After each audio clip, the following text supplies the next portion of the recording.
Et salut les make-upines, on se retrouve aujourd'hui pour un nouveau tutoriel make-up. C'est un maquillage qui a rencontré beaucoup de succès sur les réseaux sociaux. Comme je l'avais filmé, je me suis dit qu'il était temps que je me remette aux vidéos. Et comme j'ai eu un peu plus de temps, eh bien je vous ai monté tout ça. J'espère qu'il va vous plaire et on commence tout de suite avec le programme du jour. Donc j'ai commencé par faire mon teint avec le Fenty Beauty. C'est un fond de teint que j'aime et que j'aime pas. Je vous en ai fait une revue dans laquelle je disais beaucoup de bien. Et en fait, selon les soins que je mets en dessous, il vire orange. Je sais pas pourquoi, mais c'est comme ça. J'ai ensuite fait mes cernes avec le Studio Photogénique de chez NYX. Et mes sourcils avec la Dibro Pommade d'Anastasia Beverly Hills. Alors oui, je vous ai mis tout ça en très accéléré parce que c'est quelque chose que je fais à chaque vidéo, donc c'est pas la peine qu'on s'éternise 3 jours sur comment je le fais. J'ai appliqué sur toute ma paupière, donc du ras de cils au sourcil, la Shadow Insurance. Et j'ai commencé à estomper mes fards. Donc les fards de la Jaclyn Hill Morphe Brush n'ont pas de nom, donc il faudra vous contenter des couleurs. Et j'ai pris un gros pinceau estompeur et j'ai estompé au-dessus de mon creux de paupière.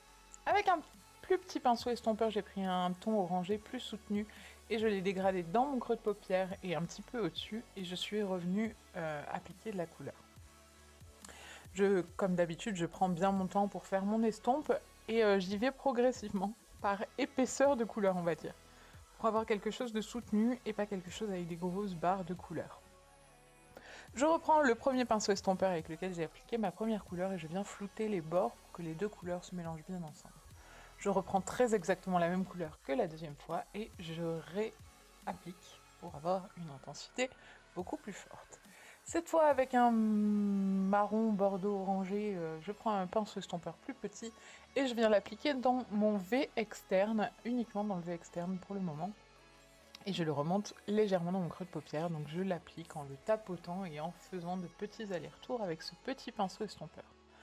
Je reprends le deuxième pinceau estompeur et un tout petit peu de couleur pour fondre la couleur du milieu et le V externe, donc pour avoir quelque chose d'assez diffus. Je vais ensuite reprendre mon tout petit pinceau estompeur et la même couleur que tout à l'heure, le marron bordeaux orangé, et je l'applique en interne sur ma paupière mobile uniquement, sans dépasser de mon creux de paupière.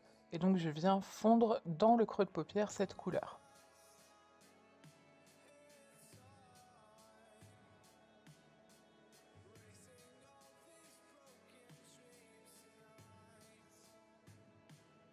Cette fois, j'ai décidé de reprendre un pinceau estompeur, mais un propre, sans aucune matière dessus, pour ne pas risquer de dégrader les couleurs encore plus.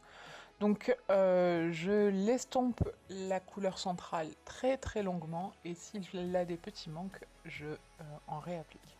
Je reprends le premier pinceau et j'estompe à nouveau le bord du haut.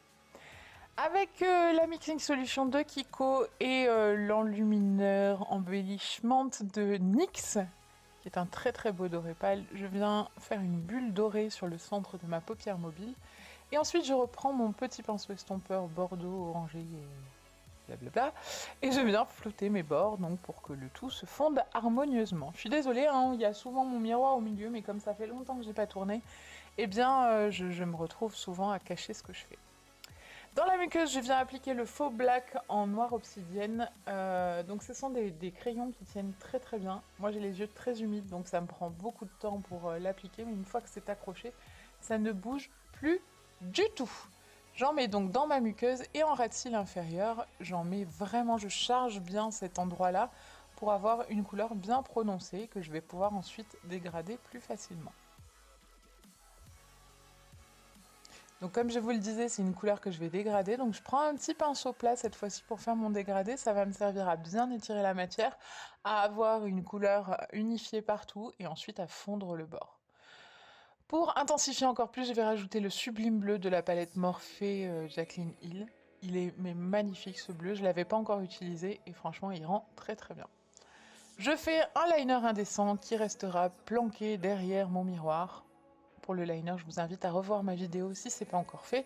Je vous la mettrai en lien juste au-dessus. Et puis, je vais bientôt en retourner une autre pour faire des petites updates pour ce liner. Donc, le liner, c'est le Epic Liner de chez NYX. Et une fois que j'ai fini de faire mon trait de liner d'un bout à l'autre de ma paupière mobile, Eh bien, je vais appliquer avec le même pinceau plat le bleu que j'ai appliqué en ras de cils inférieur. Donc, pas besoin de longues explications, c'est vraiment par tout petit tapotement, on applique des touches de couleur et, ben, la couleur parle d'elle-même, quoi. C'est trop beau, hein?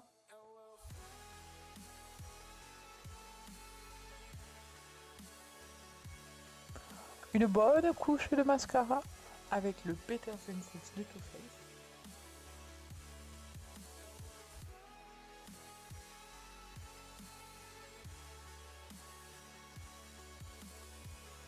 Ensuite, j'ai appliqué de l'enlumineur sous mon sourcil. Je mets le Champagne Pop de Jaclyn Hill, cette fois-ci en collaboration avec la marque Becca Cosmetics. Voilà, le maquillage est maintenant terminé, j'espère qu'il vous a plu. Si c'est le cas, n'oubliez pas de mettre plein de petits pouces en l'air et de partager cette vidéo, parce que plus on est folle et plus on rigole. Et en attendant la prochaine, qui ne devrait pas tarder, je vous le promets, je vous fais plein d'énormes bisous et je vous dis à très très vite. Et on s'abonne là, on s'abonne. Bisous.